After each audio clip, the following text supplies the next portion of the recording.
ਸੰਤਰੀ ਅੰਦਰ ਮੰਤਰੀ ਖਾਂਦੇ। ਡੀਸੀ ਵਰਗੀ ਦਹਿਸ਼ਤ ਲੱਗਦੀ ਜਦੋਂ ਕਾਫਲੇ ਜਾਂਦੇ।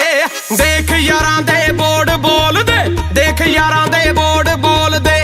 ਜੜ ਤੇ ਪੱਕੇ ਕੋਕੇ ਨੀ ਤੇਰੇ ਯਾਰ ਦੀਆਂ, ਫੁੱਲ ਰਿਪੋਰਟਾਂ ਓਕੇ ਨੀ ਤੇਰੇ ਯਾਰ ਦੀਆਂ, ਫੁੱਲ ਰਿਪੋਰਟਾਂ ਓਕੇ ਨੀ ਤੇਰੇ ਯਾਰ